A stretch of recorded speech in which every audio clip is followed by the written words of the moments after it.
I'll give you a brief outline of what we are going to cover today, everyone. Today is the session 1 of the Excel training, which is an intermediate to an advanced Excel training program. So we will begin with, say, a medium level of proficiency in Excel. We will refer to certain frequently used functions and commands like the Autosum functions. We will talk about the dollar sign, when to use absolute cell reference and when to use relative cell reference, and we will also speak about the table tool today. So this is some of the functionality that we are going to cover in today's function. I will also be talking about some of the Office 365 tools. So for those who got 2019 or Office 365, you can try out these commands because they will be available for you.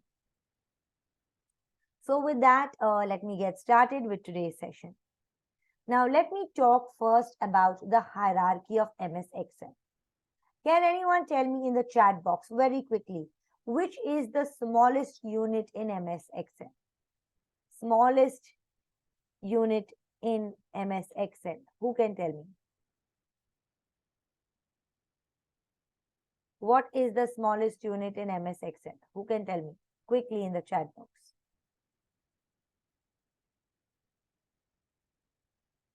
Which is the smallest unit? Perfect. Thank you so much. So the cell is the smallest unit in MS Excel. I repeat, the cell is the smallest unit in MS Excel. Now, at the moment, I am on cell B3. Now, if you see a cell gets its name from the column name and the row number. I repeat, the cell gets its name from the column name and the row number. So at the intersection of the column and the row, a cell is created and every cell is unique. At one point of time in MS Excel, only one cell is active. So currently in this particular sheet which I am, which is called as sheet 1, the active cell here is B3. So which is the active cell here? The active cell here is B3. Okay. Suppose I select the whole sheet. How will I select the whole sheet? Control A. Now if you see, cell G3 has a little different selection. In fact, cell G3 is the active cell at the moment. So even if your entire Excel sheet is selected, the active cell at one given time is only one single cell. Let us come to the next unit of Excel, which is called as a range of cells, or we can also refer to it as a collection of more than one cell. The next unit is called as a range of cells. How does a range of cells start? It starts from B1 is to H4. So it starts with the first cell of the range, which is B1, and it ends with the last cell in the last column. Last cell in the last column, which is selected. And it takes all of the cells in between. It takes all of the cells in between. So when we are talking about a range of cells, when we are talking about a collection of cells, this is how we refer to a range of cells. After this, the next hierarchy is a sheet, which can be renamed. So at the moment, the sheet that we are on is called sheet 1. There are multiple ways of renaming the sheet. So one way is I double click on the sheet and I can rename the sheet. Click outside anywhere and the name gets saved. The other way is I right click on the sheet and I click on rename, and the sheet can get renamed. And finally, the topmost unit is called a workbook, which contains, what does it contain? Worksheets.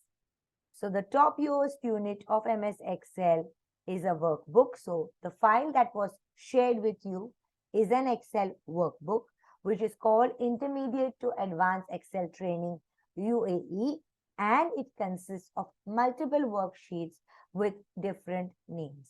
So these are the names. So there is referencing, there is logical function, there is questions, there is insurance data, sample superstore, and so on. Does anyone have any queries now, or do you all want me to go slow? Or you all are okay with the pace? Can you please give me a feedback in the chat? It will really help me.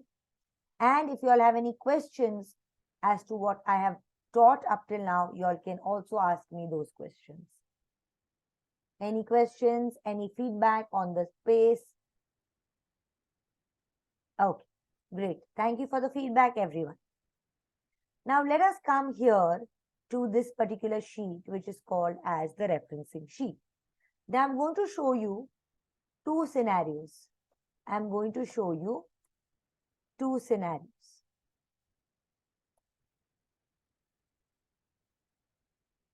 Now, in option 1 or option A and option B. In option A, what I will do is I'll write is equal to. In option A, I will write is equal to 785 plus 456 plus 121. Enter. I have got the total or the sum of these three cells. In option B, I repeat, in option B, I will write the sum function. Now, in MS Excel, whenever you want to write a function, you will begin with an equal to sign. You will write the name of the function, which says sum. Open the bracket. You will write the name of the function, which says open bracket. Select the first cell. So in option B, what I am doing is I am referring to cells. I am giving a cell reference. I am not mentioning the value in the cell. Rather, I am pointing to the cell. Comma. Refer to the second cell. Comma again. Refer to the third cell. So I am going to write the sum function and I am going to refer to these three cells. Close the bracket, hit enter, and this is the total. Now let me ask you a question. According to you, okay, according to you, which is the right method? The answer is the same in both cases as of now. But according to you, which is the right method? According to you, which is the right methodology?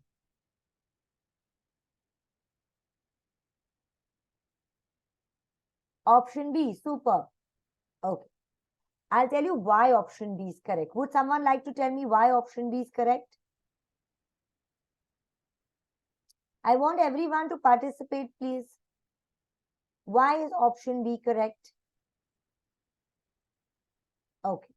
Suppose I come to this value 121 and I make it 1500 and I hit enter. What happens is, okay, yes, partly right, it avoids typo error. But the other reason is when we refer to a cell, we are automatically considering the value in the cell. So when the value in the cell changes, it will automatically refer or it will automatically pick up the updated value and change my answer. So if you see, as soon as I change the value in the cell to 1500, you saw that option B also updates itself. But option A, where I have written values, does not update itself.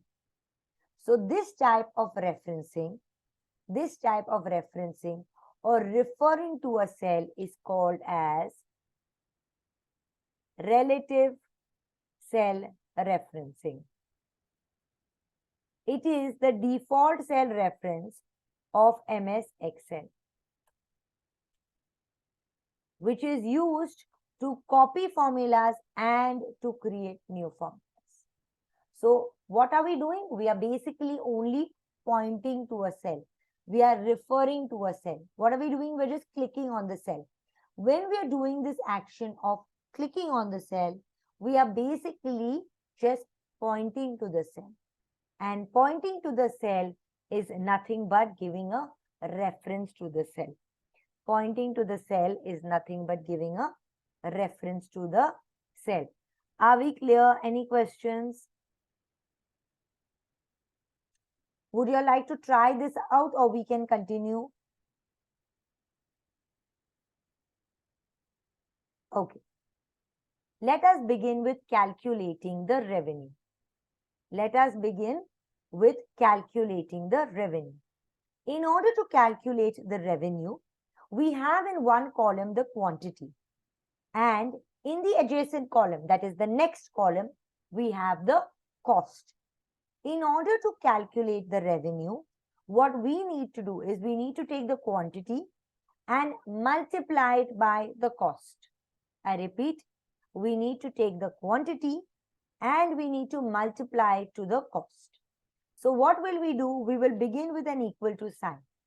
And whenever you need to copy and create formulas, always begin with the first cell just below the label.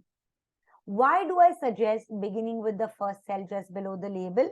Because when I begin with the first cell just below the label, when I come to the corner, I can drag the formula down and copy it to the end of the range. So the advantage here is by writing the formula in the first cell just below the label, when you drag the formula down, it will copy the formula to the range of cells. So select quantity, multiplied by select the cost, hit enter, come to the corner and either double click or drag it down.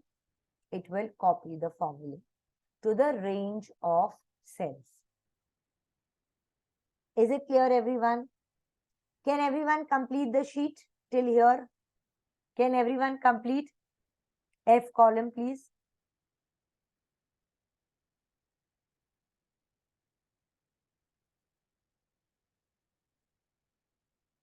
Please complete F column. I'll give you 1 minute.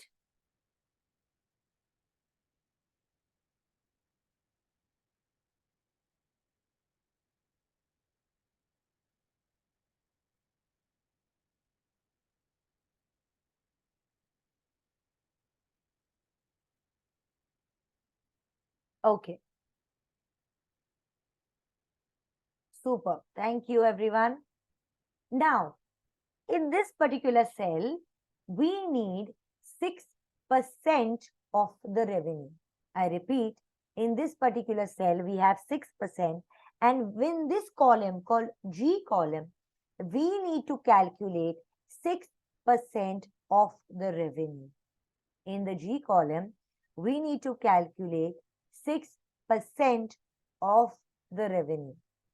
In order to calculate 6% of the revenue, okay, we cannot use the default cell referencing of pointing to cells, because when we do that and we drag the formula down, the reference will change.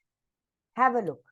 If I begin with an equal to sign, I select the first cell just below the label, multiplied by, I select the 6% cell.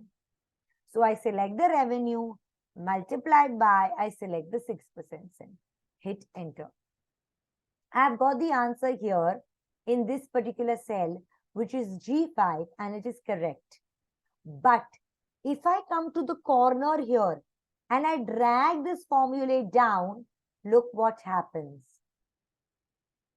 If I drag this formula down, my reference will change and it will give me errors in my values. Let me explain to you what happens with the help of a shape. So basically, this value is multiplied by 6%, which is fine. But when it comes to this value, it gets multiplied by 9,180. And the following value is multiplied by this big number. And then the following value is multiplied by this one. So every value is multiplied at a cross. So the reference keeps changing, and by the third cell, I start getting errors in my answer. What is my requirement? My requirement is that every value in my G column should only be have multiplied by 6%. So basically, only the revenue is multiplied by the yellow cell. Okay. So if I want 6% to be fixed, or if I want 6% to be locked, I will use something which is known as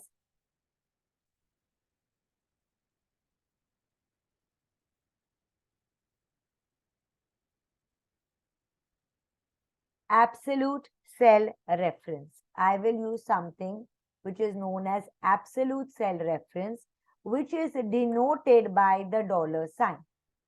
When I put a dollar before the column and a dollar before the row, so basically this is how I will write the cell, or this is how I will refer to the cell.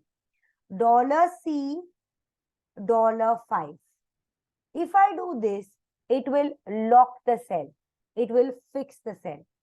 So every value in my revenue column will only be multiplied by this particular cell, which is called as G4. Why? Because I will make it $G, $4, and the reference will not change when I drag it down. The reference will be fixed. The reference will be absolute. So come here in the cell is equal to select the revenue multiplied by select the cell which is G4. Now there are multiple ways of putting the dollar sign. One is you manually put $G, $4. The other option is you can go ahead with the F4 shortcut key.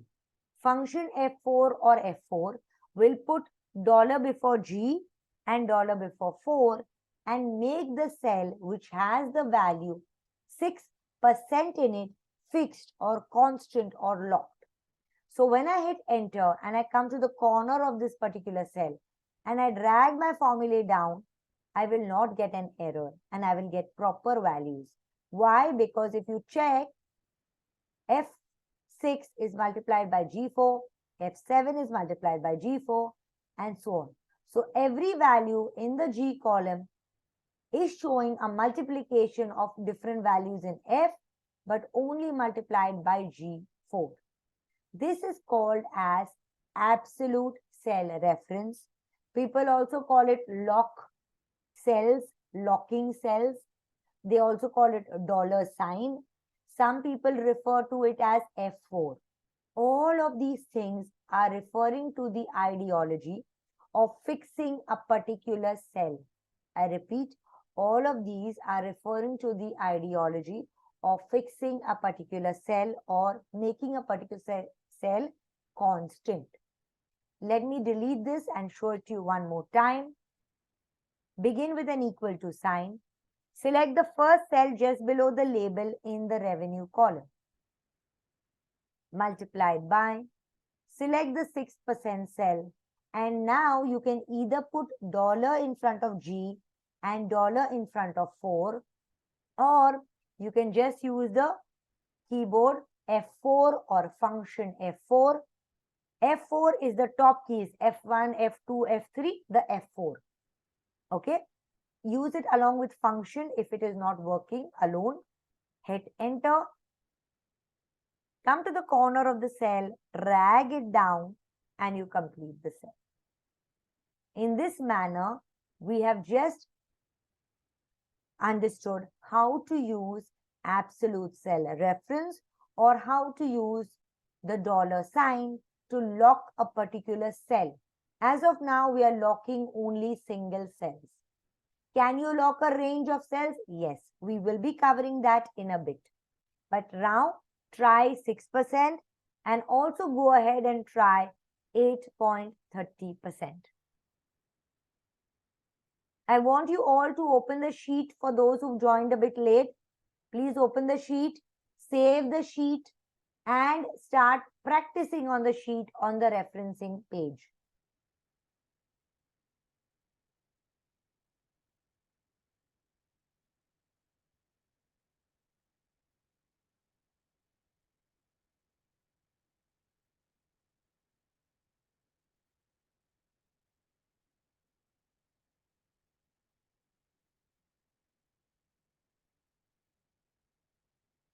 I will wait for one more moment for all the participants to complete.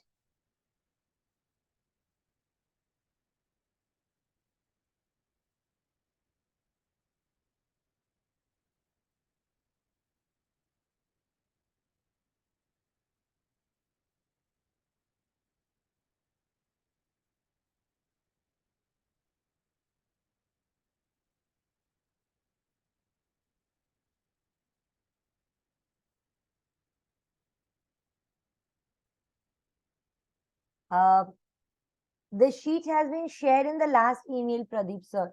I'll close the sheet and share it with you once.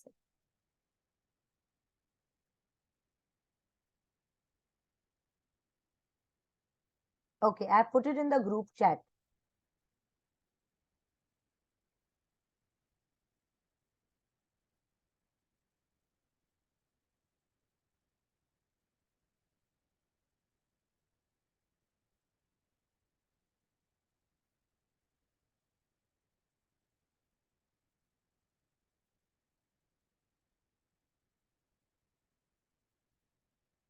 Okay,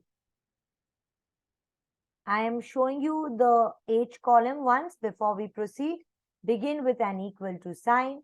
Select the first cell just below the label of the revenue. Multiplied by, select the cell H4.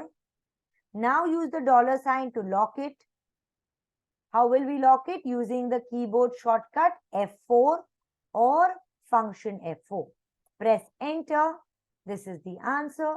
Come to the corner of the cell and drag it down to copy the formula. Is it clear, everyone? Okay. Now, before we go ahead, I would like to ask you that here in the Home tab, there is one percentage symbol here and there is one in this drop down. Both of them are for percentage formats. But do you think they are both the same or there is a difference? Can anyone tell me?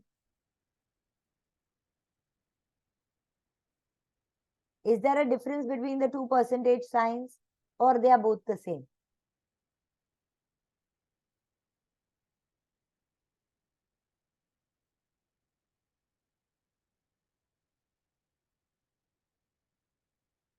Nobody? Okay. I'm going to select the cell called 8.30%. If I go and use this percentage sign, which is outside, can you see what happened? I got a rounded off value. So when you use the percentage symbol, which is outside, it gives you rounded off values. So if it is less than 0.5, it will give you the number itself. If it is more than 0.5, it will give you the following number. So if it was 8.65, it would give me 9%. But since it was 8.30, it is giving me 8%. But when I come to the drop down and I choose this percentage symbol for percentage formatting, it will give me precise values along with decimal. So if you're looking at rounded off values, you can go with this option outside of percentage formatting. If you want accurate values or precise values with a decimal place, you can go in the drop down and choose the percentage format.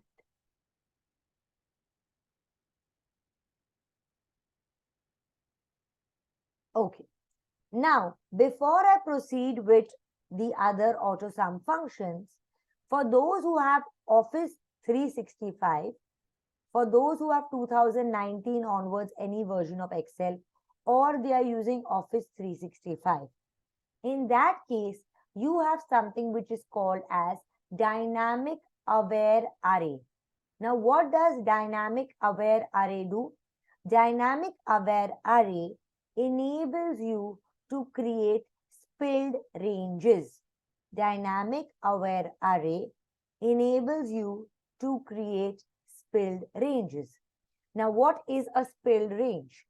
In case of a spilled range, the formula is in a particular cell and it spills over the range of cells. So, in the range of cells, there should not be any obstruction. There is a single cell, for example, this cell, G5, where the formula is. but the formula spills over this range of cells and completes it. So dynamic aware array is one of the popular functions in Office 365 which creates spilled ranges. Spilled ranges are a chunk of text which are denoted with a blue bounding box. So see what happens over here. This works with arrays. So it doesn't work with single cells. It works with a range of cells. It does not work with a single cell, but it works with a range of cells. So begin with an equal to sign. Select the first range. Begin with an equal to sign. Select the first range. Use a symbol for multiplication. Use a symbol for multiplication and then select the second range and just hit enter. If you see, the formula cell is only this cell which is G5 where the formula is there. The other cells, the formula is grayed. This shows that it is a spilled range. Another reason you know it is a spilled range because around this range you will see a blue bounding box. This shows that it is a spilled range. If I come here and I write my name, I am obstructing the spilled range and I will get a spill error. Control Z to remove the name. Spilled ranges work with on the concept of having the formula as one range and they spill over the remaining range. Also, when we use dynamic aware array, we do not need to lock the cells. It will automatically lock the cells and create the cell reference for me and create the formula in this manner. Yes, sure, I will repeat. So basically, the formula is only in a single cell. It is spilling over the remaining range of cells and creating a spilled range using the concept of a dynamic aware array. So begin with an equal to sign. Select the whole column of revenue. I repeat, begin with an equal to sign. Select the whole column of revenue. Multiplied by, select this range and hit enter. In this manner, a dynamic aware array has been created and a spilled range is created where the formula is only in G5 whereas the formula is being spilled in the remaining range of cells.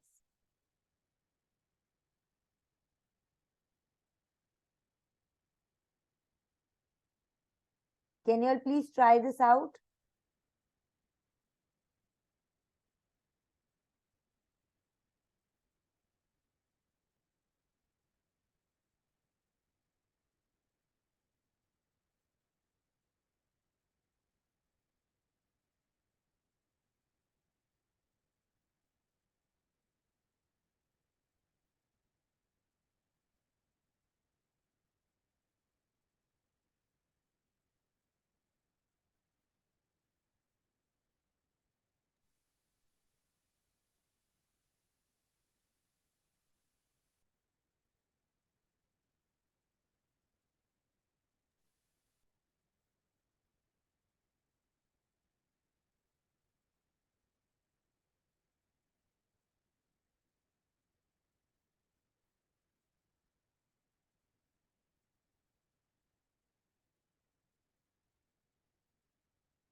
Is it clear now? Would you like me to repeat it once more? Do you all have Office 365? Yes. The formula is one range multiplied by the second range. So this is the formula. I'll copy paste it in the chat for your reference.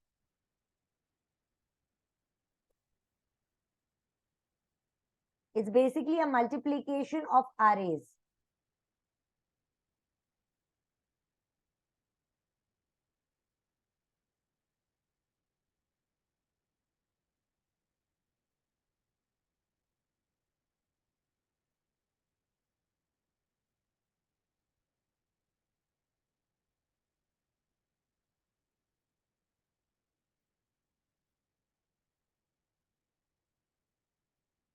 Sure, I'll show it to you one more time. So begin with an equal to sign. Select the range in column F multiplied by, select your percentage values and just hit enter.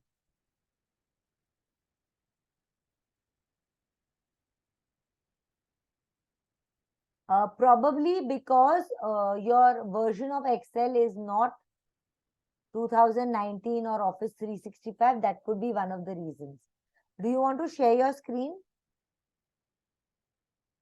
Would you like to share your screen, sir?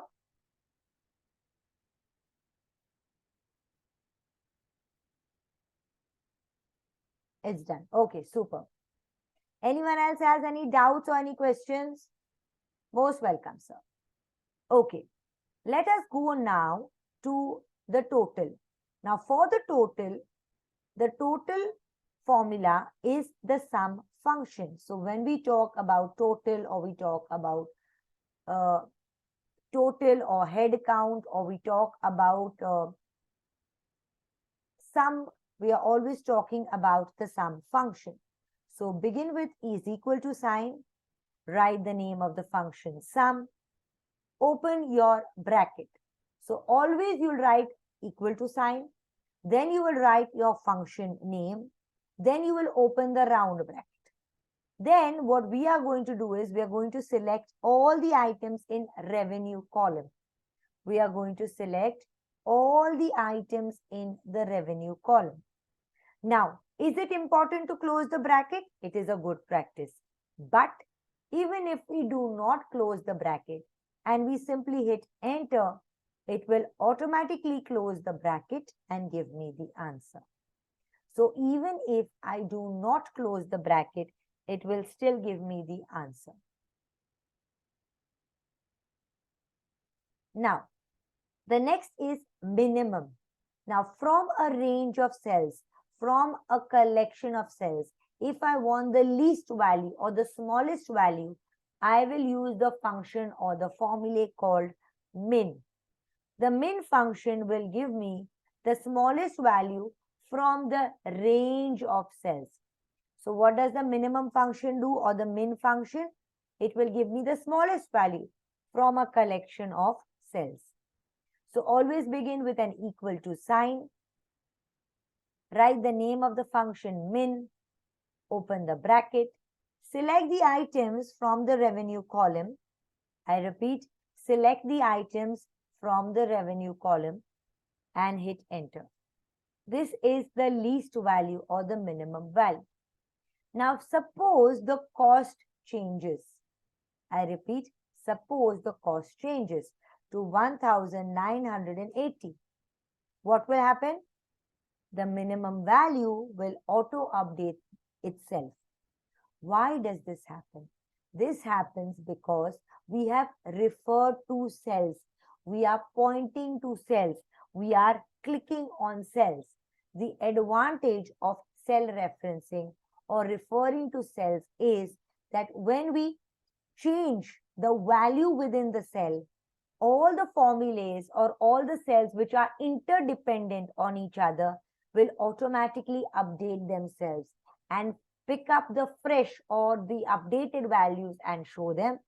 And if we select these cells or refer to them in any other function or formula, all the formulas or all the cells which have functions or formulas which are interdependent will show me updated, or as we call it, refreshed values. So when the value in the cell changes and we are using referencing and referring to cells, automatically all the values will change and give us updated values. Is it clear, everyone? So for the least value, for the smallest value or the minimum value, we will use the function called min. Min is another function which belongs to the Autosum functions. Please try this, everyone. Min function.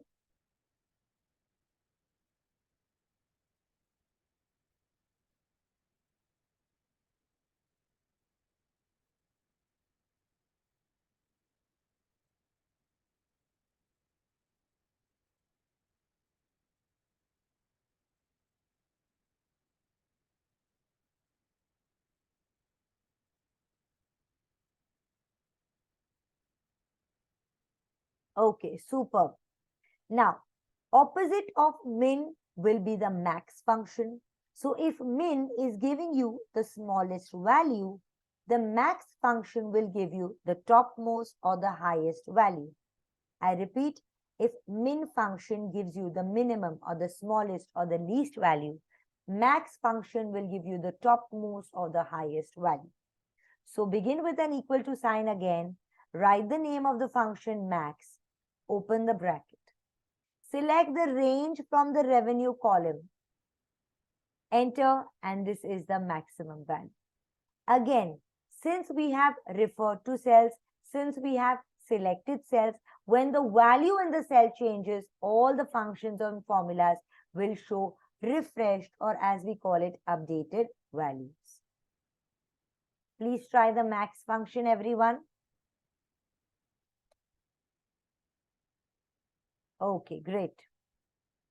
Now, what happens is, if min is minimum, max is maximum, when we reach average, we think in our minds that for average, we need to write AVG.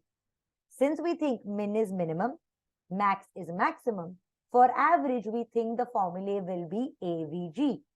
But in case of average, we take the entire spelling of average. I repeat, but in case of average, we take the entire spelling of the average. So begin with an equal to sign,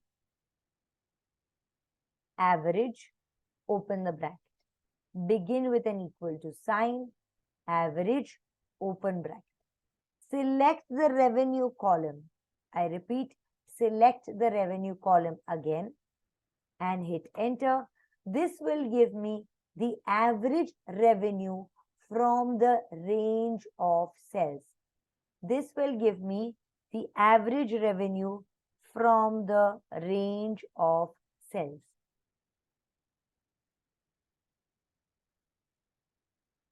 Okay, good work, everyone. Thank you for your responses and for participating. Now, when we talk about the second largest value or the second smallest value from a range. Now here you may tell me that, Sabiha, the range has only 10 items. We can manually check the second or the fourth value.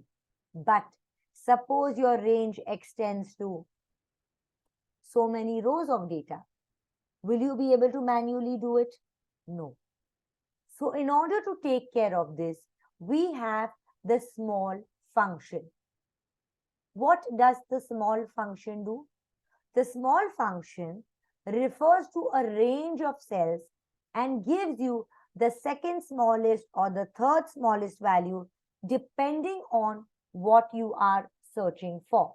It gives you the second smallest or the third smallest value depending on what you are searching for. So begin with an equal to sign, write small, open the bracket, begin with an equal to sign, write small, open bracket, select the revenue range. I repeat, select the revenue range. Use comma as a separator. Now, if you see after array and after applying the comma as a separator, you will see a value called K. What does K stand for? K stands for number. So if you are looking for second smallest value, K's value will be 2. If you are looking for fifth smallest value, the value of K will be 5. So basically, K stands for number which is which value are you searching for within the array of cells. So I will write 2 here and close the bracket. So is equal to small function, open bracket, select the range of cells, put comma and specify the value of k. K stands for number. So if you're looking for second smallest value, k will be 2. If you're looking for fifth smallest value, k will be 5. Enter. And this is the small function which gives you the smallest value. Please try this and then I have a question for you.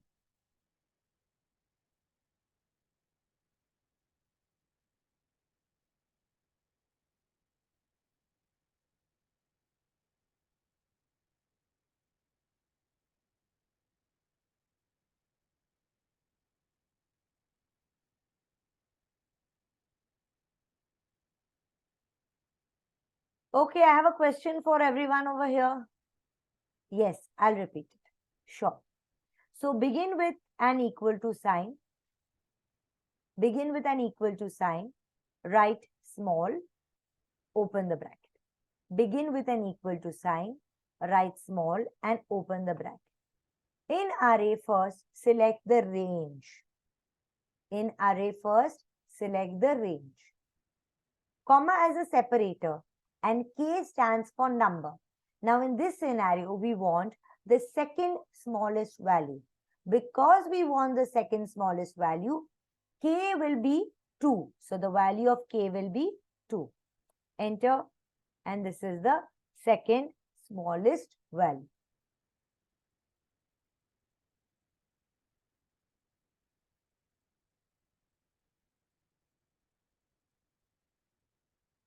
Good work. Yes, answer is 1. Now, coming back to my question. My question here is, if you want the minimum value, but you don't want to use the min function. I repeat my question. Suppose I want the minimum value or the lowest value or the smallest value, but I don't want to use the min function. Instead of using the min function, I would like to use the small function. What will the value of k be? Now, since small function gives me the smallest value, if my value of k is 1, it will give me the first smallest value, which is nothing but the min function. Can we check if the answer is working? Yes. So is equal to small, open bracket. Select the range of cells, comma 1, close bracket, enter. Can you see here? I've got the same answer as this. Here I have used the min function, but in this particular cell, I've used the small function. I repeat, in this cell, I have used the min function, but in this particular cell, I have used the small function. Can you all try this, everyone, please? Yes, k's value will be 1. Absolutely right. Good work, everyone.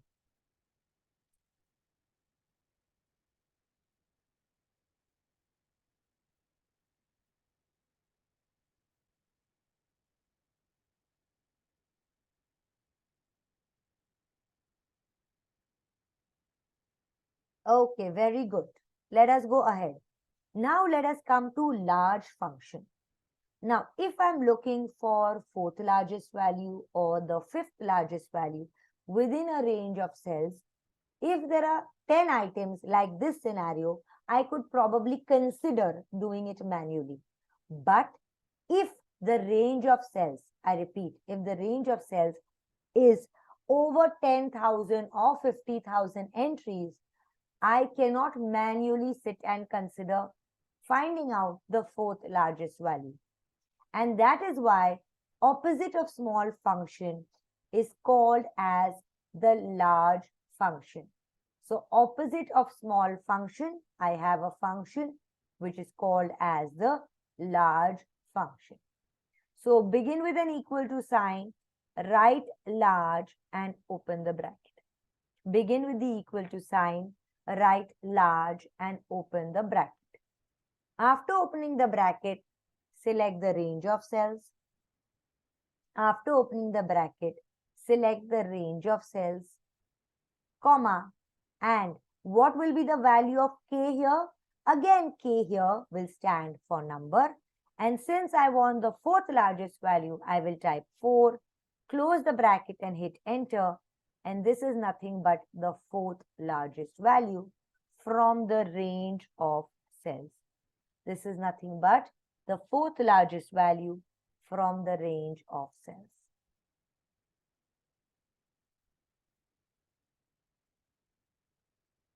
Good work. Now, let me turn this question. If you want maximum value, but you don't want to use max function, what will be the value of k in large function?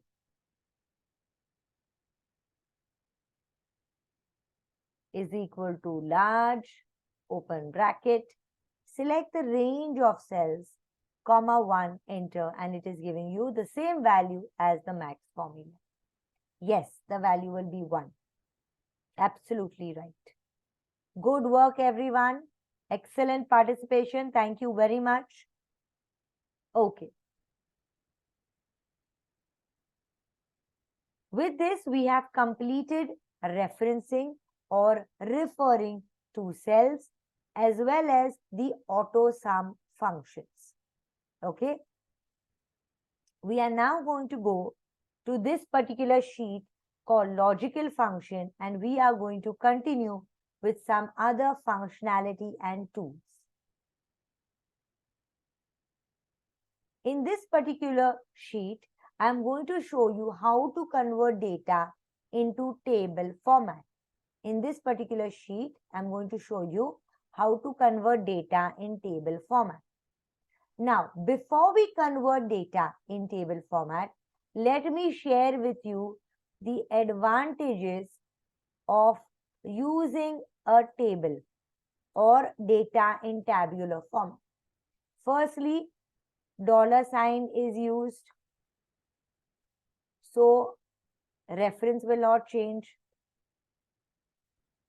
Second, headers remain intact. Third, you can add a slicer. Fourth, you can format it using table styles. Fifth, you can quickly create pivot. Sixth, you get a total row at the end. Seventh, when new data is added, it auto updates the area of selection. So these are some of the advantages. These are some of the advantages of using the table tool. I repeat, these are some of the advantages of using the table tool.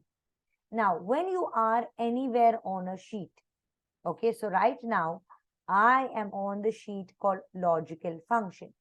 When you are anywhere on a sheet like this and you do a control A, when you are anywhere on a sheet and you do a control A, what happens is the whole sheet gets selected. But only one cell is the active cell. And at the moment, L13 is the active cell.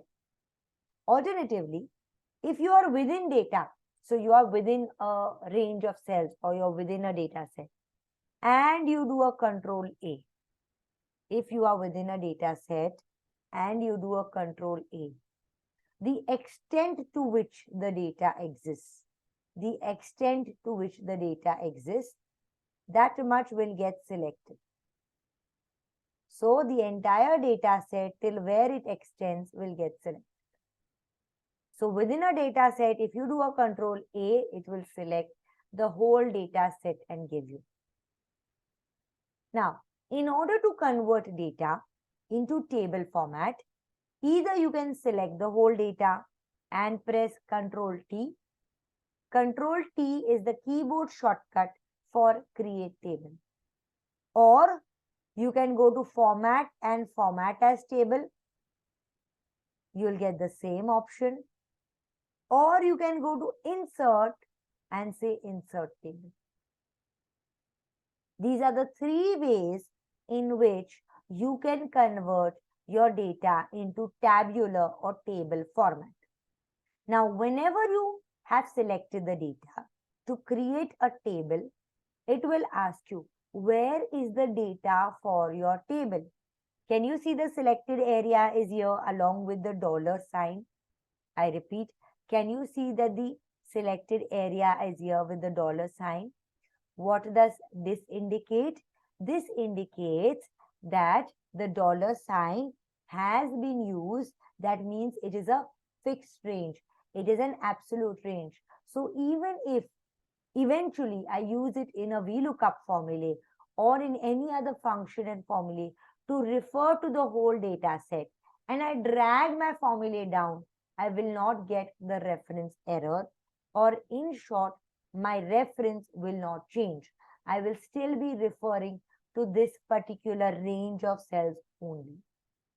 Next, if you see there is a checkbox next to my table has headers. My table has headers stands for the labels of your columns.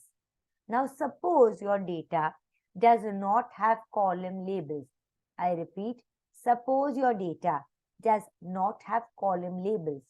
In that case, what happens is the table tool will put its own labels. So column 1, column 2, column 3. It will go and put column labels like this. But if your data already has headers, like in this case, there is employee name, there is department, there is status, there are labels. The columns do have headers. You will check this on. When do you check it on? When your data has column headers. And click on OK. As soon as you click on OK, your data will immediately get converted into table format. It will get a table style or a color coding based on the table styles like this. So this blue is the default one which was applied. And you will be able to see there is table design tab which opens. You will be able to see table design tab here, and under table name you will see table 2. That means this particular table has been given a name by Excel, and the name is table 2.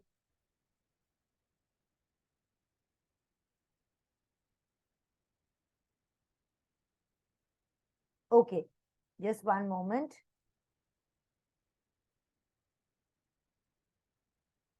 Okay, in order to get the create table dialog box, you have to select the data by clicking within the data and doing a Control A. Then do a Control T. Control T will give you the create table dialog box or the create table pop-up which opens in front of you. Where is the data for your table? This is the data along with the dollar sign. My table has headers. Yes, your table has headers. And click on OK. Is it clear? Any questions so far? Can everyone try this much converting data? Yes, please try converting your data into table. I will go ahead with the other functionality. One point I forgot here, which is you can quickly sort or filter the data. Yes, this is the 8th advantage of table. I'm just selecting this row and changing the color to something which I can read better.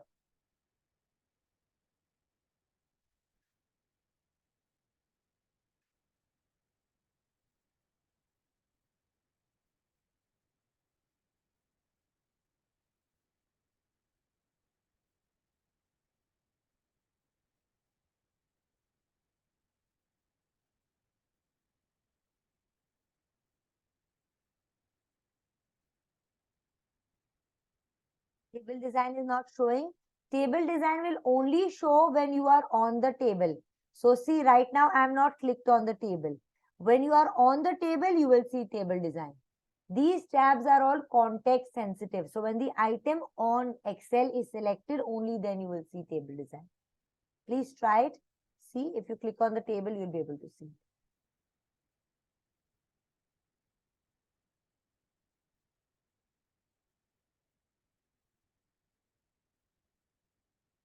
Yes, perfect. Okay, now let us see the name of the table. If you see the name of the table is called with the name table 3. But if I would like to give it an alternate name, which is easier for me to remember or easier for me to correlate to my data, I can call this employee data. And if I want to add a number to it, I can also add a number. Do not use spacings in table name. It will not take spacing. Also, once you give your new name, go and click anywhere on Excel and the table name will get saved. If you don't go and click anywhere and go and apply any other function, it does not save or it does not consider that name as a saved name. Also, if I go to the name box, so the name box shows the name of the cell. But when you click on the drop down, it will also show you the table names or the names of the ranges. When I click on emp data, that is employee data, it will highlight this table and give it to me till where the table exists.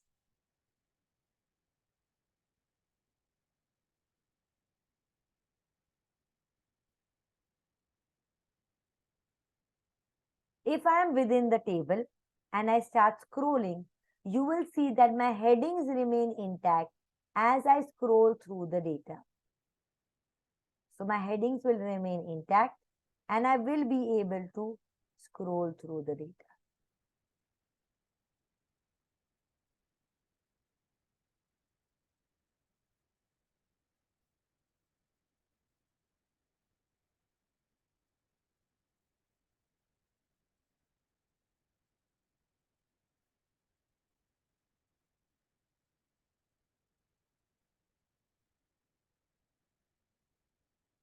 Another thing you can do is that you can quickly sort and filter the data.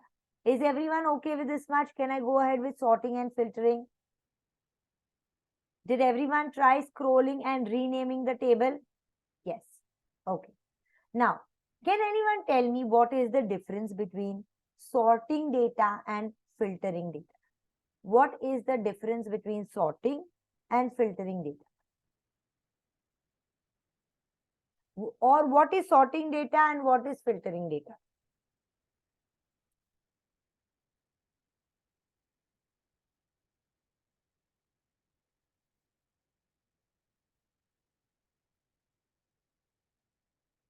Okay, yes. Sorting means that it could be in ascending order, it could be in descending order. And filtering, you see parts of your data which you would like to see. Yes, perfect. Now, in sorting data, the important point to note is that the volume of your data or the quantity of your data remains the same in case of sorting. But when we apply filter or when we filter data, since we see parts of the data, we are seeing only a part of the volume. We are not seeing the whole volume of the data. So sorting, the volume of the data does not get affected. But in case of filtering, the volume of your data is affected. Also in case of sorting, the entire row moves up or the entire row moves down as per the criteria on which you are sorting. So let us do one thing. Let us sort the data based on employee name. Let us sort the data based on employee name. So let us go to employee name. And can you see sort A to Z and sort Z to A? Sort A to Z will sort the employee name column in ascending order, whereas sort Z to A will sort this same column in descending order.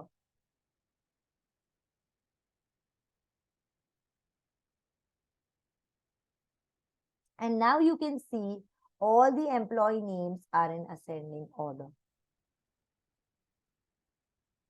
Also, you will see the small arrow going upwards to show that sort has been applied to your data. You will see this tiny upward arrow to show that sort has been applied to your data.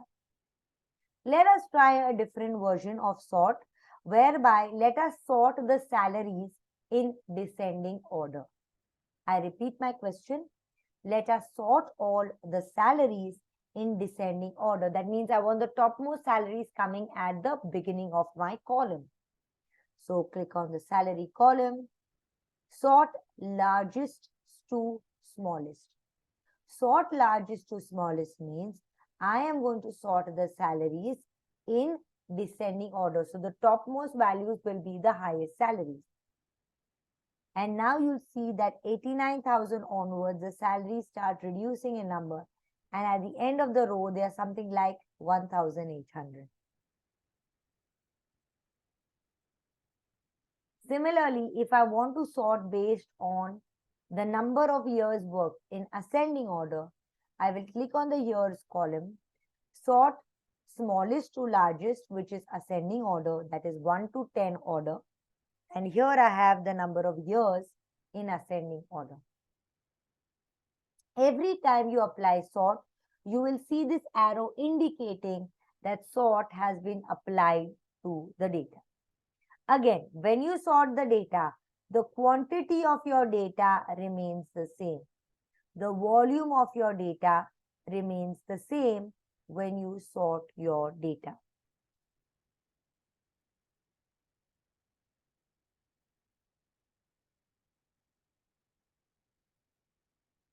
Let us now move to filtering of data. Now, what does filtering of data do? Filtering of data or filter data enables you to see parts of the data which you would like to see. For example, if I only want to see quality assurance and quality control, if I would like to see quality assurance and quality control, click on the drop down, remove the checkbox from select all. Scroll till quality assurance, check the box, quality control, check the box, and click on OK. So now if you see, when you scroll through the data, you will see a lot of missing rows in between. You will also see that you are only seeing where the department is quality control or quality assurance.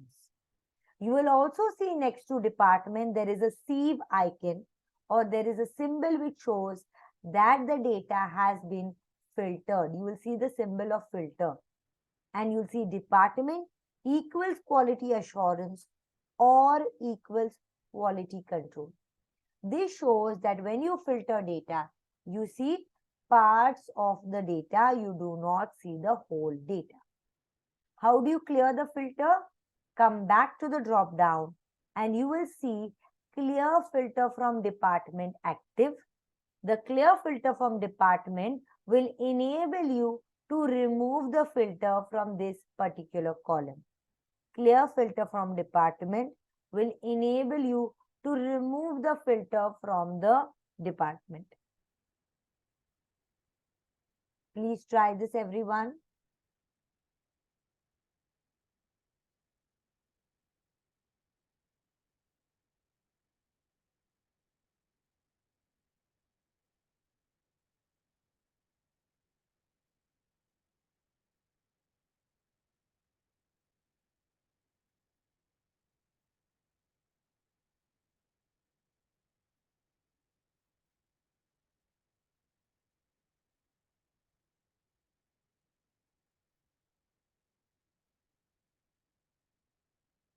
Did everyone try this? Okay, we'll just wait for one moment for everyone else to complete. Yes, good work. Now, suppose I want salaries which are more than 70,000. Will I sit here and manually start selecting salaries more than 70,000? No. Instead of that, I will apply something which is called as a number filter. What does a number filter do? A number filter allows me to select values greater than, values less than, or values between a particular value. It also gives me top 10 items which we will explore in a while. So let us come here and say greater than from number filters. And here it will ask me custom auto filter, show rows where salary is greater than 70,000. Show rows where salary is greater than 70,000. Click on OK. And here, when you scroll down, you will only see salaries which exceed 70,000. Come back to this filter symbol and clear the filter. Suppose I want to filter the number of years worked between a particular value. Suppose I would like to filter the number of years worked by an employee. I will go to the years and under number filters, I will say between.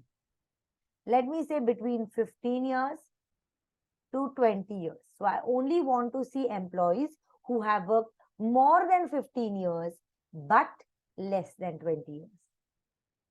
Click on OK.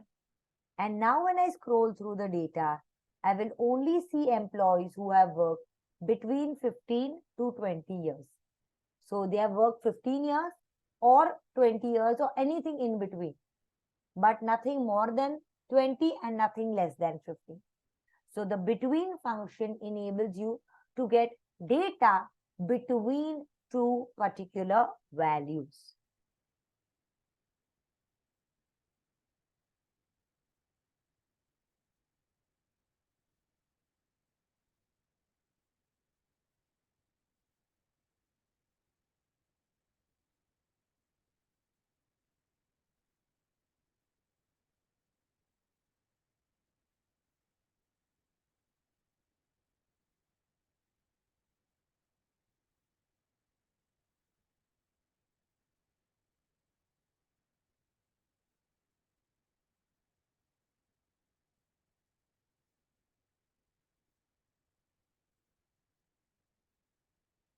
Let us clear the filter, click on the drop down, clear filter. Now let me finally try the top 10. If I want the top 10 salary holders or the top 10 people, click on salary, go to number filters, click on top 10. If you want bottom, you can choose bottom. If you want top, you can choose top. There is a drop down here for both. Also, right now I want to see 10, but if you want to see 5, you can reduce this and see 5. So top 5 items is what I am seeing based on salary. Click on OK, and these are the top 5 salaries. If I come to the drop down and I click on number filters and I go to top, I change the top to bottom. Click on OK, and now I see the top, I see the lowest 5 values. First, I was seeing the highest 5 values of salary. Right now, I'm seeing the 5 lowest values in terms of salary. So, top and bottom are 2 other options available in the filter drop down. Please try everyone, top and bottom.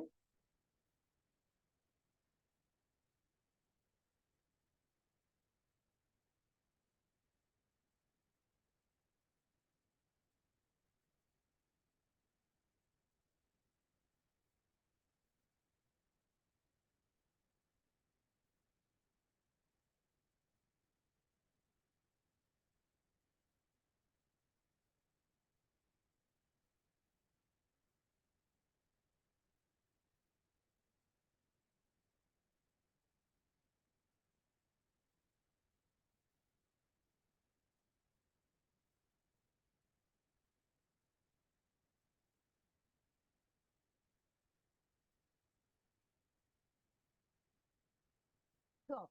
So basically, whenever you are in the table, okay, let me first clear the filter. Whenever you are within the table and you scroll within the table, the header remains intact.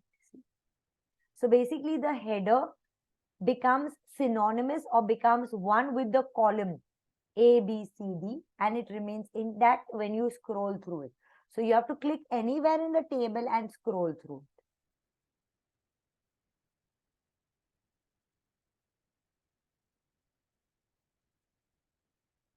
Most of the table functions are only available when you're within the table.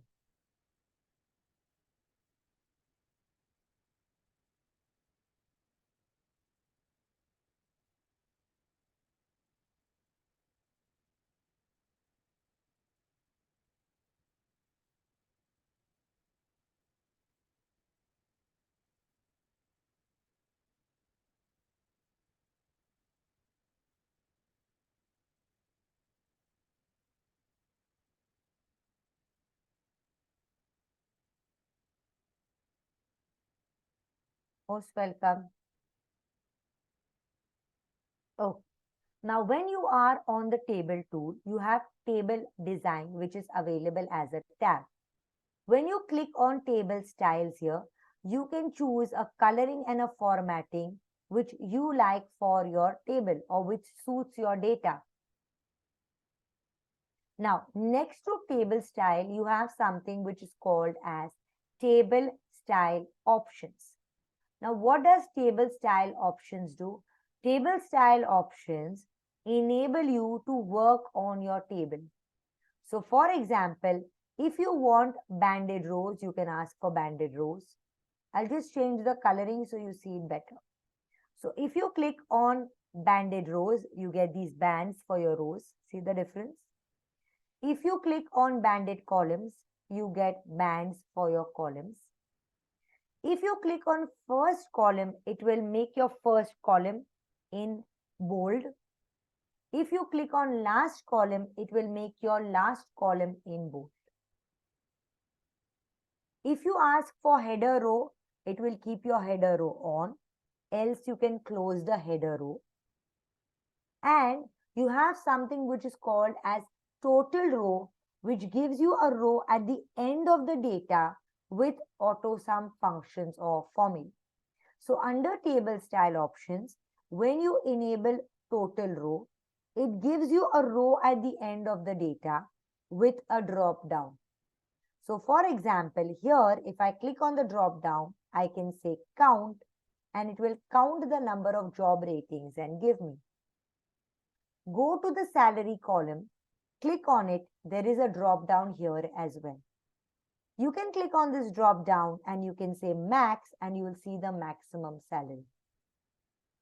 If you click on the drop down and say average, you will see the average salary. Click on the years and in the drop down, suppose you say minimum number of years worked, you will get the minimum number of years worked. In this manner, the last row is the total row where you can use these Autosum functions with the help of the drop down.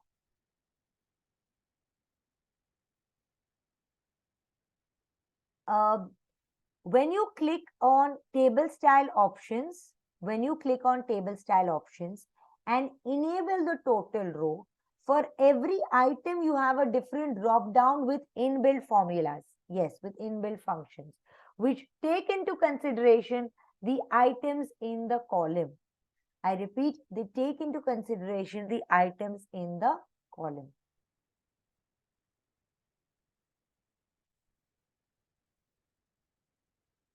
Okay.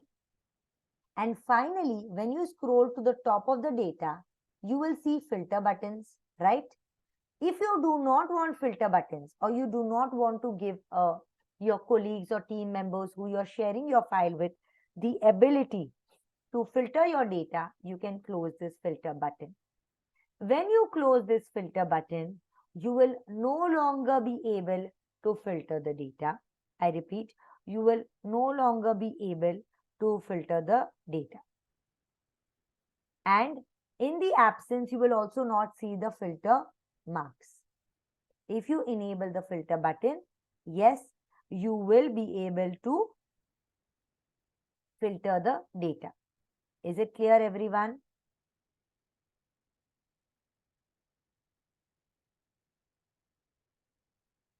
Please try these options, everyone.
Okay, good work, everyone. Good work. Okay, now let me come and close the total row. Why am I closing the total row? Because I want to talk about this option where new data is added and the table auto updates. So let me scroll to the end of the data after closing the total row. Let me scroll to the end of the data and let me add over here. Let me add over here.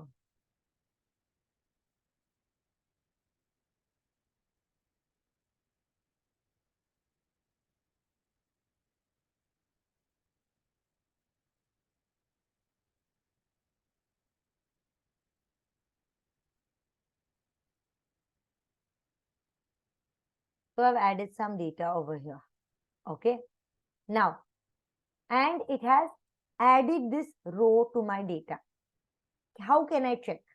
Come to the name box and click on employee data. Scroll to the end. Earlier employee data was ending over here in 712. Now, can you see employee data and Sabiha Lalji is also included? Let me try one more.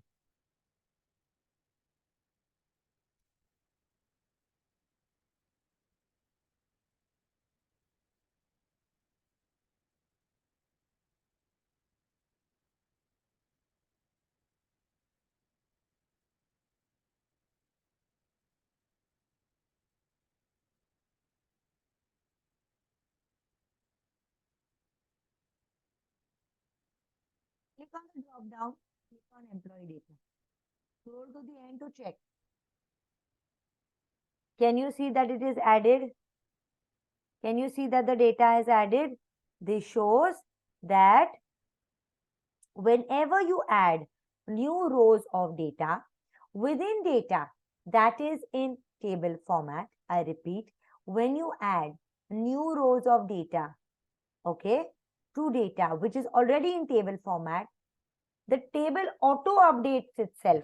I repeat, the table grows to accommodate those changes and the selection becomes along with the new rows which are added.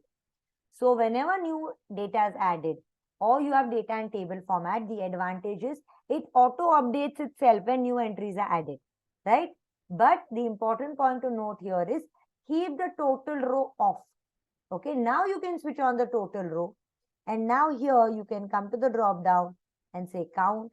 You can come here and you can say minimum. And you can come here and you can say average number of years worked. Is that clear? So in this manner, you can add new rows of data to your data, which is in table format or in tabular format. Let us go back to table. And before we go ahead now, we will talk about the slicer tool. Now, what is the slicer tool or what does the slicer tool do? The slicer, as we call it, is a visual filter.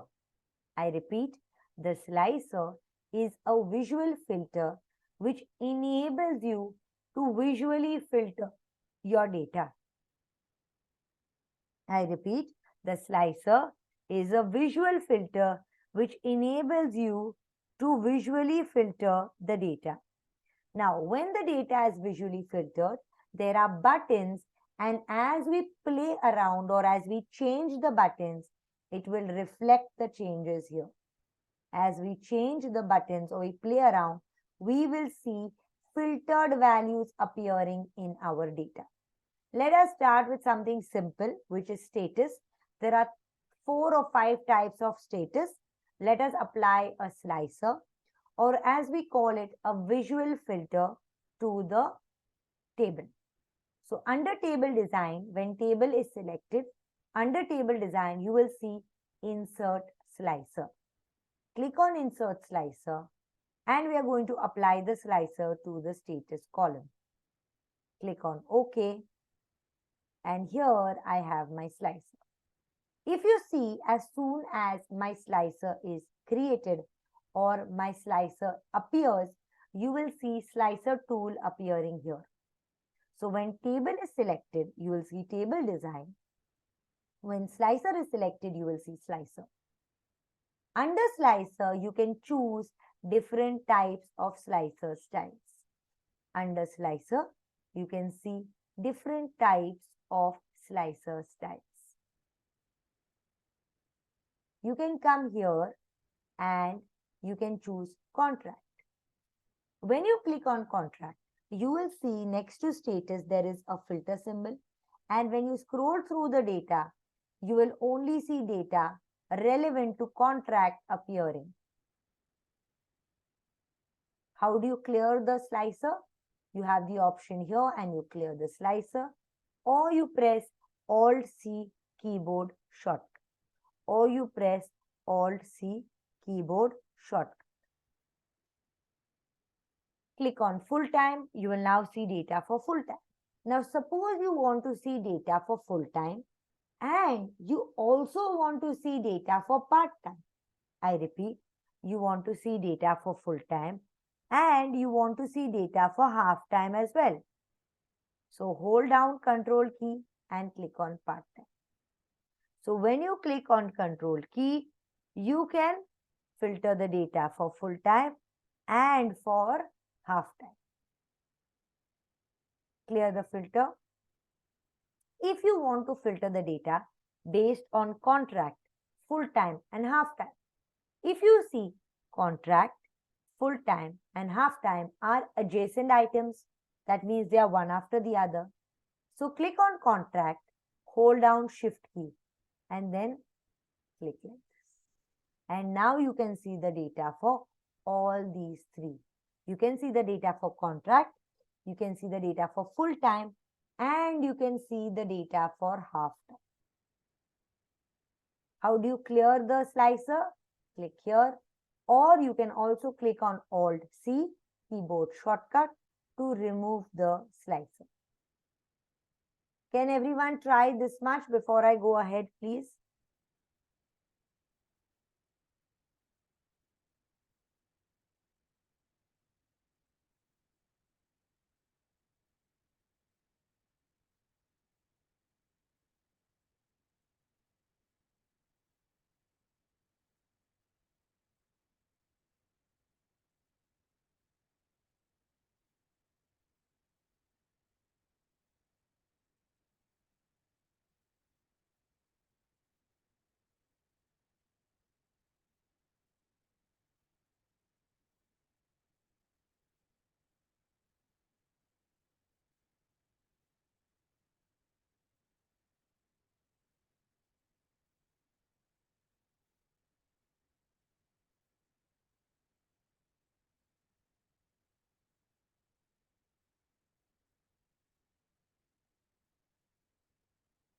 Okay.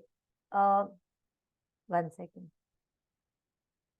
Yes, sure. I'll repeat slicer. So when the table is selected, table design is active. Under table design, you have something which is called as insert slicer. Insert slicer will enable you in order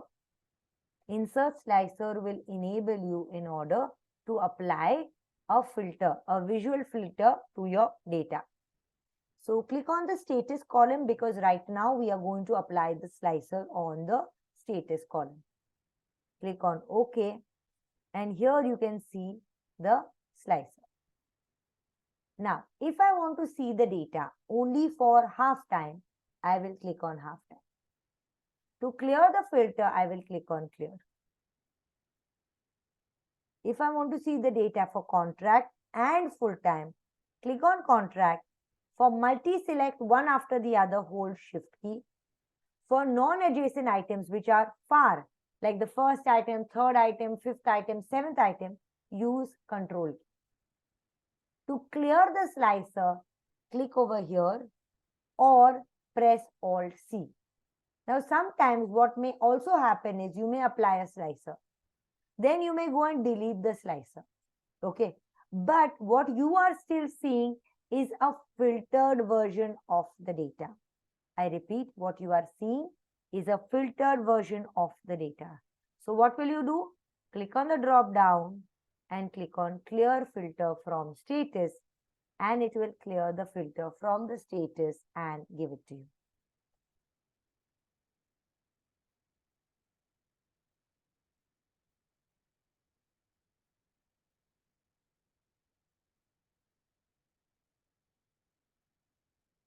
Please try this, everyone.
Let us go ahead, and now I'm going to apply a slicer on the department. I'm now going to apply a slicer on department. In order to apply a slicer on the department, I will go to table design, click on insert slicer, click on department, and click on OK. Now you can see this slicer, but if you see, I need to scroll through this slicer because there are a lot of items inside this slicer. In order to increase the size of a slicer, come to the corner like you resize objects in PowerPoint and resize. Come to the bottom and resize. Then what we will do is, we will increase the number of columns in our data. We will increase the number of columns in our data. We can increase the slicer more, and if you want to change the size of the buttons in your slicer, so these are buttons. If you want to increase the height of the buttons, you can increase from here.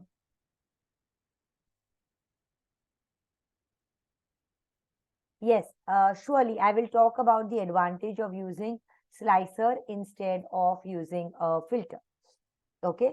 Now, the advantage of using a slicer is it is a visual filter. So, it gives your data a dashboard type look and feel. In fact, in pivot table also, we have the same slicer and timeline filter, which allows your colleagues or your stakeholders or your team members to visually interact with your dashboard or with your pivot table. So in order to make your data or in order to make your reports more clean, In order to make it more interactive in nature, it is a good practice to apply a slicer. Because if I had to see parts of the data like first quarter, second quarter, rather than selecting from a drop down, I would prefer buttons where I could choose what I want to see. So that is the advantage. Now you can resize a slicer by resizing it like a shape in PowerPoint. When we talk about the buttons of the slicer, the height and the width of the buttons can be changed from here. In order to change the color of your slicer, you can go into slicer styles and apply a color to suit your table. So you can choose a color which you like for your slicer. Now suppose I want to see all the data from research center to environmental health. I will click on research center, hold shift key down and click on last option.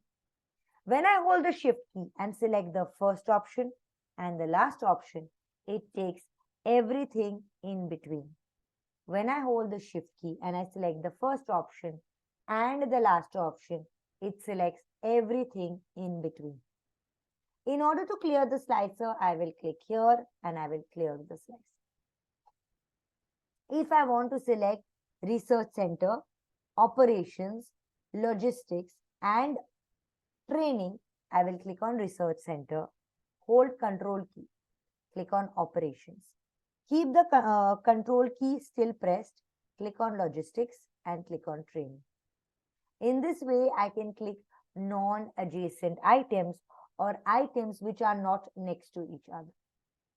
To clear the slicer, you will click here and clear the slicer. In order to select all items, but just to exclude two items, you can use this multi-select option. Multi-select will select everything and then you can just exclude two items from here. So everything is selected. That means you are seeing all the departments excluding major manufacturing projects and manufacturing. These two are excluded from this filter. Rest all items are being shown. So multi-select enables you to select everything but exclude two or more items. Click on clear in order to clear. Please try multi-select and changing the column and the buttons.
Has everyone completed practicing?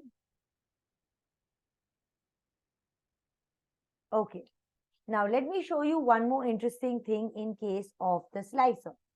Now, when I apply a slicer and I want my items in one row, for example, if I apply on status, there are only 5 items here. Increase the number of columns. Then increase the width of your slicer and reduce this. Now, when you have a slicer like this gives a very nice and a clean dashboard type feel, where as you interact and you see half-time data, full-time, contract, the previous slicer keeps getting removed and you're applying the new one. And how do you clear it? You clear it from here. Now, a slicer always works in tandem or in sync. So, for example, if I have applied a slicer on region and on branch, I repeat, if I have applied a slicer on region and on branch, the region will be considered as the primary slicer and the branch will be the secondary slicer. So, if in region I choose north, you will only see branches which are relevant to north appearing. Let me show you over here. I'm going to go to this data called sample superstore. Okay, this is a very large data set, but for the purpose of explaining the slicer working in tandem, I'm going to use this data. So I'm going to do a Control A, Control T, enter. Go into table design, and under table design, I will insert a slice. I will insert on product category and subcategory. Click on OK. Now here within this data, you can see that there is a category slicer and there is a subcategory. The subcategory slicer, I will make it a little larger and increase the columns so that I can see the whole data. Okay. Now see what happens. When I click on category furniture, only items within furniture category will be available in the subcategory for me to select. Clear from category, apply on office supplies. When I click on category office supplies, only those which are relevant to category office supplies, only those subcategories will be available for me to select. The rest will be grayed out. Same for technology. Click on technology. Only the subcategories relevant to the selected category are available. If I click on control and click on two categories, you will see items and subcategory which are available for selection are only those which are relevant to the two categories selected. So basically what I'm trying to explain here is that when you apply more than one slicer, I repeat, when you apply more than one slicer, the slicer works in tandem or the slicer works in sync. Okay, when you apply more than one slicer, the slicer works in tandem or the slicer works in sync. Please try this, everyone.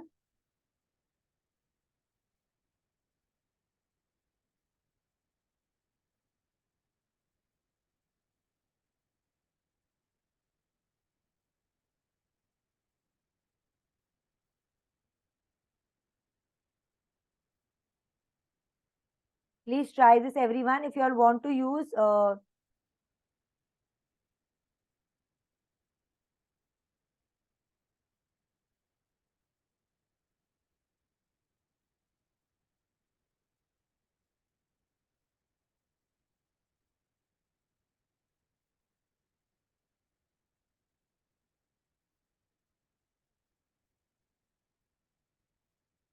if you all need to use this data set, you all can use this data set.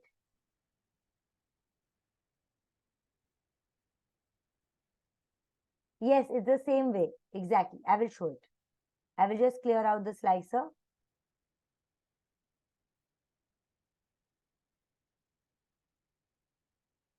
Go to table design, click on insert slicer, click on category, click on subcategory, click on OK. So at the first stage only you select both the items.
Good work, everyone. Yes, does someone want to say something?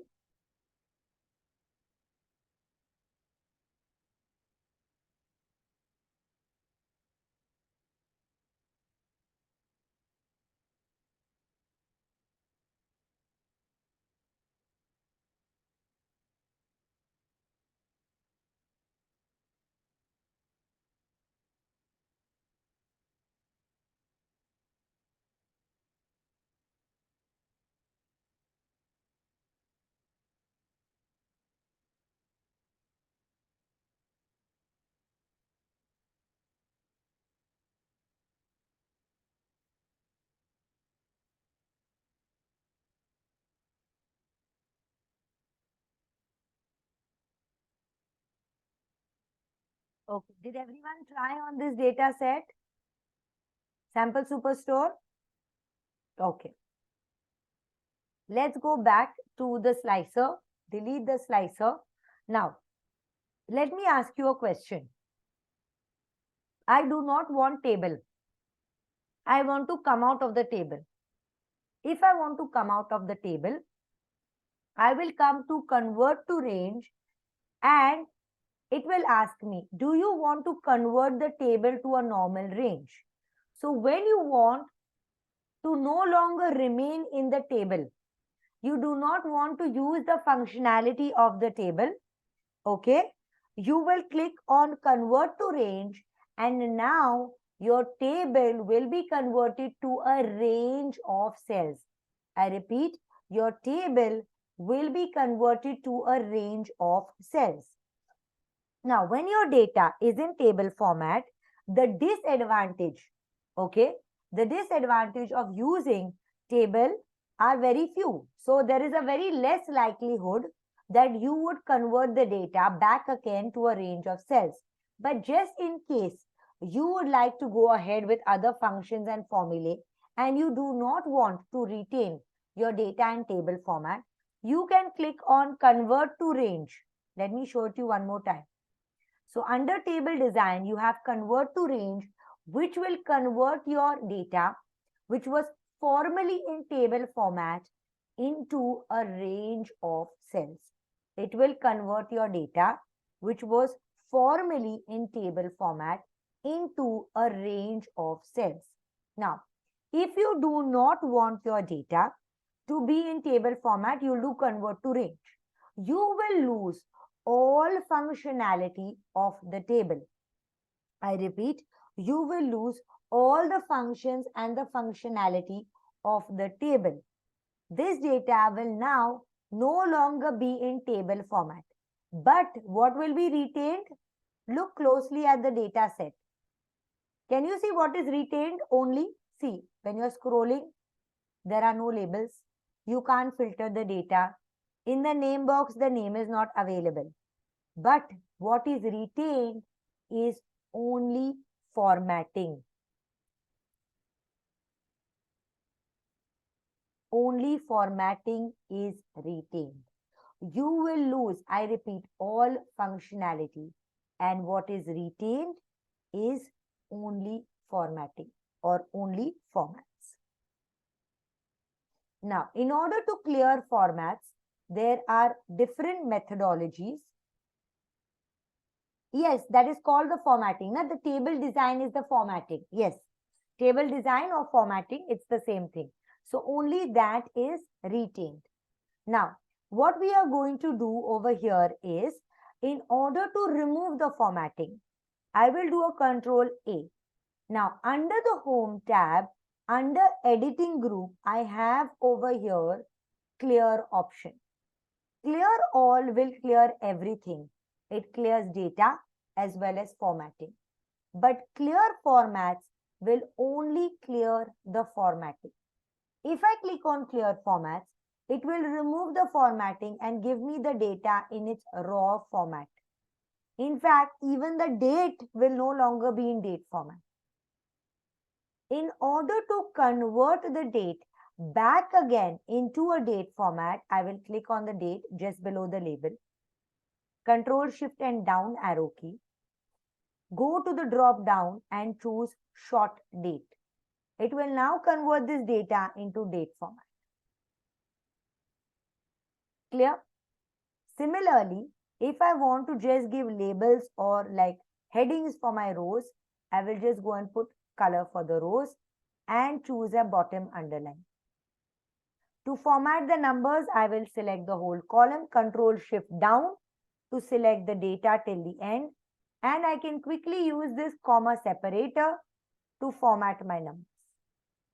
If I don't want the point and the two zeros, I can simply decrease the decimal. In this manner, I can put certain basic formats if I happen to remove them.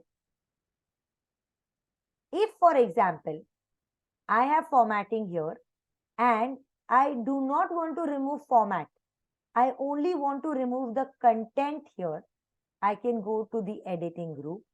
Under the editing group, I will click on clear contents. Clear contents will clear the text matter and only retain the formatting. So now, if I write something over here,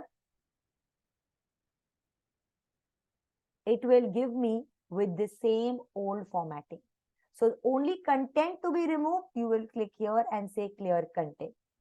Formatting to be removed, you will click on clear format. Everything to be removed, you will do clear all. So these are the three things under the clear tab. I'm going to do Control Z. Suppose I would like this format to be copied. Suppose I would like this format to be copied. I will select this and I will go to something which is called as Format Painter. Click on Format Painter and click here. It will apply the same formatting here. But if I want to repeatedly apply Format Painter, I repeat, if I want to repeatedly apply Format Painter, click on the formatting that you would like to copy and double click on Format Painter. You can keep applying it till you don't click on Escape. Only when I click on Escape, I will come out of the Format Painter. So for repeated instances, to copy paste formatting, double click on the Format Painter. If you only want to apply the formatting attributes once, you will click once. If you want to apply repeatedly, you will double click.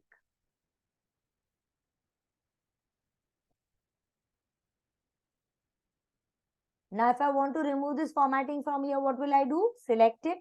Again, go to editing. Under editing, under the drop down, there is clear formats and it will remove the formatting. If I want to clear from here, I will select here, go to clear and say clear formats. So basically, I have to decide what I want to clear and I can clear it. Select this, click here, clear formats. It will clear the formatting. Please try this. Under the editing group, you have the clear option and the Format Painter as well.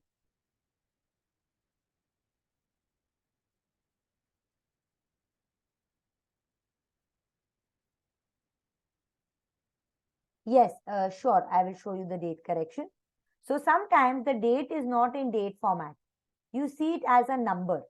In that case, select the label just below the label, Control Shift and down arrow key.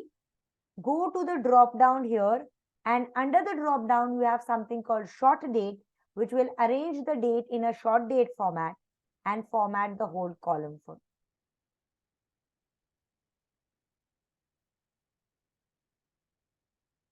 Most welcome, sir. Anyone else? Any questions? Any queries? Anything that was covered today that you want to repeat?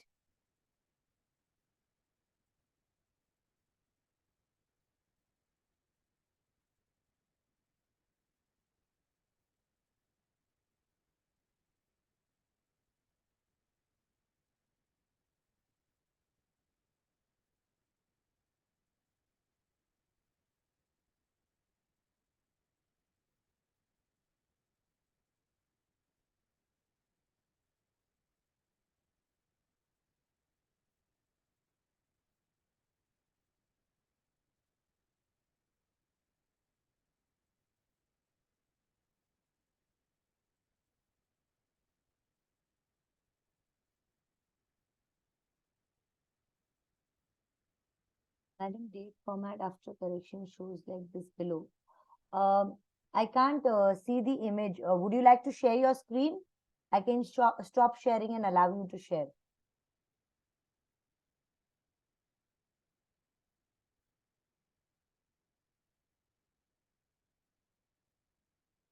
Would you like to share your screen?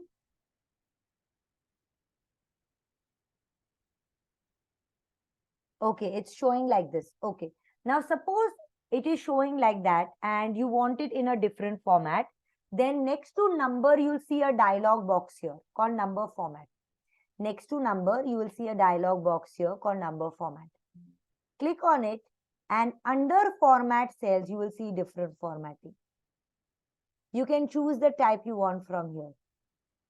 Under format cells, you will see this and you can choose from. If you want with the name written of the month, you can choose that as well. And you can double click in order to auto fit the column width. Go to this option here after selecting the column of the date.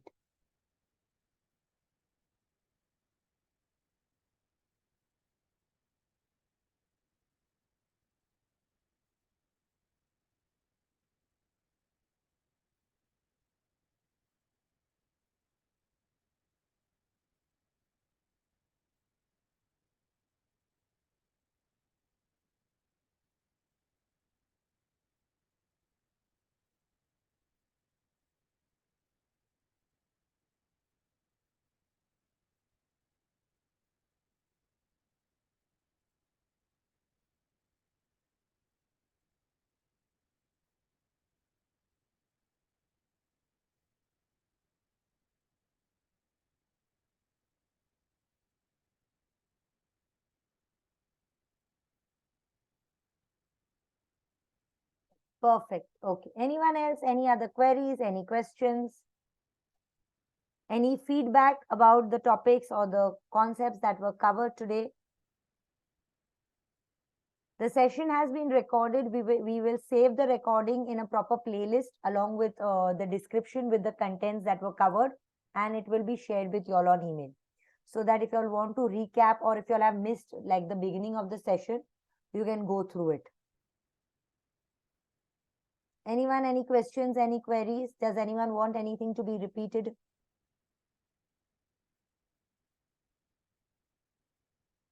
Okay.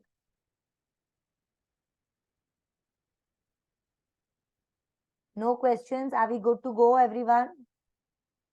Can we call it a day?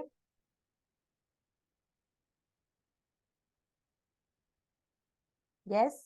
Can we call it a day, everyone? Okay. So thank you so much, everyone, for your time, and thank you very, very much for participating and making sure that the session is interactive. Your participation means a lot because that is ensuring the effectiveness of this training program.